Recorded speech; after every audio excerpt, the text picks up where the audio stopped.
Assalamualaikum warahmatullahi wabarakatuh. Perkenalkan, nama saya Salsa Dinda Azahra dengan NIM 2301025144. Di sini saya akan mempresentasikan modul ajar saya yang berjudul Magnet dengan mode pembelajaran eksperimen menggunakan elektromagnetik. Di sini saya membuat video ini sebagai salah satu syarat tugas proyek UAS mata kuliah Pendidikan IPA di SD dengan dosen pengampu Pak Diki. Di sini topiknya yaitu menciptakan magnet menggunakan eksperimen elektromagnet. Mata pelajarannya itu IPA, Sains dan Sosial, kelas 5, alokasi waktu 1 pertemuan kali 40 menit, materi magnet, metode pembelajarannya yaitu eksperimen. Ini terdapat tujuan pembelajarannya, yaitu melalui kegiatan mengamati PowerPoint yang ditayangkan melalui slide PPT, serta didik mampu menemukan garis gaya magnet dari berbagai bentuk magnet secara tepat. Yang kedua, melalui kegiatan mengamati PowerPoint, peserta didik mampu mengetahui macam-macam magnet. Dan yang ketiga, melalui pembelajaran berbasis eksperimen, peserta didik diharapkan mampu membuat magnet atau menciptakan magnet dengan cara elektromagnet. Kemudian di sini ada kegiatan pembukaan. Yang pertama, guru memberikan salam dan mengkondisikan kelas siap belajar. Yang kedua, guru menanyakan kabar, kondisi peserta didik, dan mengecek kehadiran peserta didik. Dan yang ketiga, guru mengajak semua peserta didik berdoa menurut agama dan keyakinannya masing-masing. Yang keempat, peserta didik memperhatikan pertanyaan pemantik dari guru. Yang kelima, peserta didik menjawab pertanyaan dari guru sesuai pengetahuannya masing-masing. Dan yang keenam, peserta didik mendengarkan penjelasan tentang materi yang akan dipelajari. Kemudian di sini terdapat pertanyaan pemantiknya, yaitu yang pertama, apa itu magnet? Jawabannya adalah magnet adalah benda yang dapat menarik benda-benda tertentu, terutama terbuat dari logam ferromagnetik seperti besi, nikel, dan kobalt. Yang pertanyaan pemantik kedua yaitu, mengapa magnet menarik paku dan klip, tetapi tidak dapat menarik benda-benda seperti plastik atau kayu? Jawabannya, magnet dapat menarik paku dan klip karena paku tersebut dari logam ferromagnetik yang memiliki magnetik, sementara itu benda-benda seperti plastik atau kayu tidak memiliki sifat magnetik sehingga tidak dapat ditarik oleh magnet. Kegiatan inti ini saya menayangkan slide PPT atau slide PowerPoint tentang materi mengenal magnet di kehidupan. Di slide selanjutnya terdapat tujuan pembelajarannya seperti peserta didik mampu menganalisis sifat-sifat magnet, peserta didik mampu menentukan benda-benda yang dapat ditarik oleh magnet, peserta didik mampu menyebutkan manfaat magnet di kehidupan sehari-hari, dan peserta didik mampu membuat magnet dengan slide selanjutnya ini terdapat gambar kulkas yang di pintu-pintu kulkas tersebut tuh terdapat magnet-magnet atau hiasan magnet. Dan di sini tuh kita harus mengetahui mengapa magnet itu bisa menempel di pintu kulkas. Kemudian di slide selanjutnya ini terdapat pertanyaan pemantik, yaitu apa itu magnet. Dan diharapkan peserta didik mampu menjawab bahwa magnet adalah benda yang memiliki kemampuan untuk menarik benda-benda yang ada di sekitar. Di slide selanjutnya ini materi sifat magnet, yaitu magnet memiliki kemampuan menarik benda lainnya dan membuat benda lain tersebut menempel. Namun tidak semua benda bisa ditarik oleh magnet dan hanya benda-benda tertentu saja yang mengandung logam seperti besi dan baja. Dan ini diharapkan peserta didik ini mampu mengetahui benda-benda apa saja yang bisa ditarik oleh magnet dan yang tidak bisa ditarik oleh magnet. Slide selanjutnya ini terdapat penjelasan penguatan dari slide sebelumnya bahwa benda yang dapat ditarik oleh magnet adalah baterai, baut, tang, dan kunci, dan yang tidak dapat ditarik oleh magnet adalah buku, plastik, pensil, dan benang. Kemudian di slide berikutnya yaitu materi kutub magnet, bahwa N itu disimbolkan sebagai kutub utara dan S itu disimbolkan sebagai kutub selatan. Slide selanjutnya adalah materi tentang medan magnet. Jadi medan magnet adalah daerah di sekitar magnet yang mengalami gaya magnet. Karena inilah magnet dapat menarik atau menolak benda di sekitarnya. Kemudian di sini memasuki materi garis gaya magnet. Jadi garis gaya magnet itu arah medan magnet yang berupa pola garis yang terbentuk di sekitar medan magnet. Arah gaya magnet selalu memiliki arah dari kutub kutub utara atau N dan menuju ke kutub selatan atau S. Di sini terdapat pertanyaan, diharapkan peserta didik mampu menjawab pertanyaan tersebut, yaitu pasangan mana yang akan menempel atau tarik-menarik jika didekatkan. Dan di slide berikutnya adalah penjelasan penguatan dari pertanyaan di slide sebelumnya, yaitu kutub magnet yang saling tolak-menolak, yaitu jika bertemu simbol N atau kutub utara dengan kutub utara atau kutub selatan bertemu dengan kutub selatan, itu akan tolak-menolak karena arah gaya magnet yang saling berlawanan. Di slide selanjutnya itu adalah penjelasan lanjutan dari slide berikutnya bahwa kutub magnet berbeda akan saling tarik-menarik. Sama sepertinya jika kutub utara bertemu dengan kutub selatan, dan itu akan saling tarik-menarik. Karena arah gaya dari dua magnet tersebut searah menuju kutub selatan. Di slide selanjutnya, materi tentang mengenal macam-macam bentuk magnet. Di sini terdapat 5 macam bentuk magnet. Yang pertama adalah magnet U, magnet silinder, magnet jarum, magnet batang, dan magnet cincin. Berikutnya adalah penjelasan mengenai kompas. Kompas adalah salah satu penggunaan magnet sebagai alat navigasi petunjuk arah mata angin. Dan kompas ini biasanya digunakan untuk orang yang suka berpetualangan. Di slide selanjutnya kita mengenal magnet di sekitar kita, yaitu magnet bisa ditemukan di barang-barang sekitar kita. Biasanya magnet ada di peralatan elektronik, karena magnet memiliki gaya magnetik yang dapat menghasilkan gerakan dan suara. Di sini juga ada pertanyaan, diharapkan peserta didik bisa menebak benda-benda mana yang dapat ditarik oleh magnet.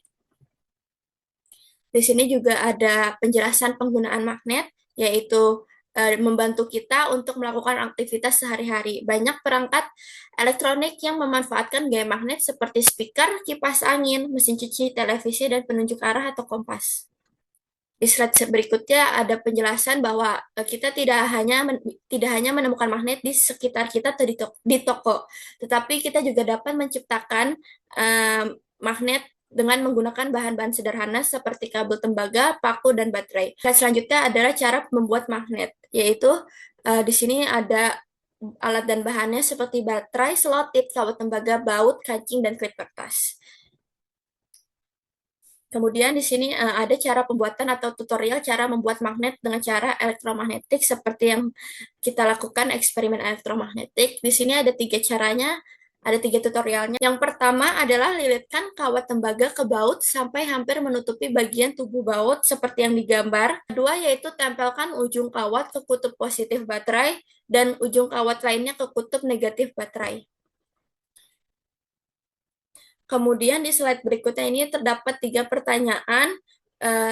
Peserta didik diharapkan mampu menjawab pertanyaan tersebut di lembar kerja peserta didik yang sudah disiapkan dari hasil eksperimen elektromagnetik yang mereka sudah buat.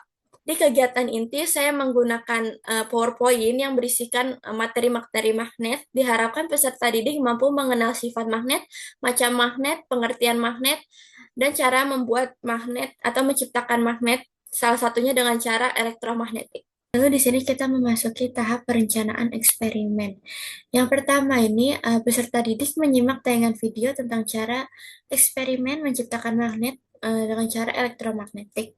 Kemudian yang kedua, peserta didik melakukan kegiatan berkelompok sesuai dengan petunjuk dan arahan yang disampaikan oleh guru. Yang ketiga, peserta didik mempersiapkan alat dan bahan membuat eksperimen dan menyusun langkah-langkah eksperimen elektromagnet dalam LKPD yang telah disiapkan. Di sini saya akan menayangkan video eksperimen menciptakan magnet dengan cara elektromagnetik. Berikut videonya. Lalu paku yang sudah dililitkan menggunakan kawat. Kemudian baterai ABC seperti ini. Terakhir ada ini. Apakah eksperimen ini paku baga? Jika ini sudah dililitkan, yaitu kaitkanlah ini menjadi satu menggunakan isolasi.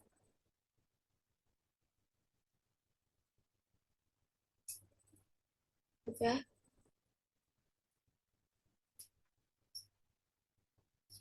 teman-teman. Mari kita buktikan. Berhasil ya, teman-teman. Sudah membuktikan bahwa eksperimen dengan cara elektromagnetik ini berhasil untuk menciptakan magnet dan benda paperclip tersebut terangkat. Di slide selanjutnya adalah memasuki tahap memantau siswa dalam eksperimen elektromagnet. Yang pertama ini peserta didik mengerjakan eksperimen sesuai dengan langkah-langkah yang telah mereka susun dan mencatat setiap langkah yang dilakukan. Kemudian yang kedua, guru berkeliling dan memonitoring kegiatan peserta didik dalam menyelesaikan eksperimen dan membimbing peserta didik jika mengalami kesulitan. Kemudian kita masuk ke tahap menguji hasil eksperimen yang peserta didik sudah lakukan. Yang pertama ini guru melihat hasil eksperimen dari peserta didik apakah sudah selesai atau belum. Kemudian peserta didik mempersiapkan hal-hal yang diperlukan untuk dipresentasikan eksperimen yang mereka sudah buat. Kemudian kita masuk ke tahap evaluasi. Yang pertama ini guru membimbing peserta didik mempresentasikan hasil eksperimen dengan tema elektromagnet. Kedua, peserta didik yang lain diberikan kesempatan untuk memberikan tanggapan atau masukan yang kelompok tersebut tuh sedang presentasi. Kemudian yang ketiga ini, guru memberikan apresiasi dan feedback terhadap hasil presentasi dan eksperimen peserta didik. Yang keempat ini, peserta didik dan guru menyimpulkan tentang materi pembelajaran dan guru membagikan evaluasi tes pengetahuan. Kemudian, peserta didik mengerjakan evaluasi tersebut. Di sini kita masuk ke tahap penutup. Guru bersama peserta didik melakukan refleksi pembelajaran yang telah dilaksanakan. Kemudian guru memberikan pesan moral kepada peserta didik untuk membiasakan membaca berita agar menambah wawasan dan informasi. Salah satu contohnya lebih diperluas lagi, berita kan banyak gitu ya, jadi diperluas lagi bisa aja ada berita yang membahas tentang magnet, entah itu magnet itu berasal dari mana, cara menciptakan magnetnya itu bagaimana selain dengan cara elektromagnetik. Kemudian mengajak semua siswa berdoa menurut agama dan keyakinan masing-masing. Dan ini tuh karena diawali berdoa, jadi untuk mengakhiri kegiatan pembelajarannya juga berdoa. Kemudian di sini terdapat LKPD-nya yang di sebelah kiri ini contoh LKPD yang sudah terisi atau yang sudah diisi. Yang di sebelah kanan itu contoh LKPD yang belum terisi. Ada bagian nama kelompok, kemudian ada nama-nama anggota. Jadi satu kelompok itu terdapat 4 anggota. Kemudian di sini ada tujuannya, kenapa kita buat seperti ini, membuat magnet dengan cara elektromagnetik ya. Kemudian terdapat langkah-langkahnya, langkah-langkah cara pembuatannya. Di sini yang pertama ini mempersiapkan alat dan bahan seperti baterai, solatip, kawat tembaga, baut, kancing, dan klip kertas yang sudah dicontohkan di video eksperimen. Kemudian yang kedua ini lilitkan kawat tembaga ke baut sampai hampir menutupi bagian tubuh baut yang sudah dicontohkan dalam video yang sudah ditayangkan. Kemudian yang ketiga, tempelkan ujung kawat ke kutub positif baterai, terus tempelkan ujung kawat yang lainnya ke kutub negatif baterai. Jadi saling bertolak belakang, tidak plus-plus atau minus-minus, jadi plus-minus. Kemudian berdiskusi karena dan tulis karena kesimpulan hasil diskusi dengan kelompokmu. Jadi di sini sudah terdapat tabel yang ada pertanyaan dan hasil jawabannya, hasil eksperimennya. Slide berikutnya adalah soal evaluasi. Di sebelah kiri adalah contoh soal evaluasi yang belum terisi atau yang akan dibagikan kepada peserta didik. Lalu di sebelah kanan adalah contoh soal evaluasi yang sudah terisi atau yang sudah diisi oleh peserta didik. Di sini terdapat 5 soal seperti soal LKPD, kemudian ada bagian nama, kelas, dan hari atau tanggal. Kemudian di sini slide berikutnya adalah refleksinya. Di sebelah kiri adalah contoh refleksi atau lembar refleksi individu yang belum terisi, dan di sebelah kanan adalah lembar refleksi individu yang sudah terisi. Di sini sama dengan soal evaluasi, terdapat nama, kelas, dan hari dan tanggal. Lalu di sini ada rubrik penilaian, yaitu rubrik penilaian sikap dan rubrik penilaian skor. Terdapat indikator sikapnya itu keaktifan, tanggung jawab kerjasama, kemudian tabel kedua itu pedoman penilaian skor, yaitu aspek, skor 1, skor 2, skor 3, dan skor 4. Di bawah tabel terdapat cara penilaiannya, yaitu nilai sama dengan skor yang diperoleh dikali 100 dibagi 12. Nanti ketika saya mengajar, saya akan menayangkan PowerPoint berupa kegiatan intinya, yaitu yang berisikan tentang materi-materi magnet. Kemudian saya akan menayangkan cara pembuatan video eksperimennya. Lalu saya akan menayangkan lembar kerja peserta didik atau LKPD soal evaluasi dan lembar refleksi individu. Kurang lebihnya mohon maaf. Wassalamualaikum warahmatullahi wabarakatuh.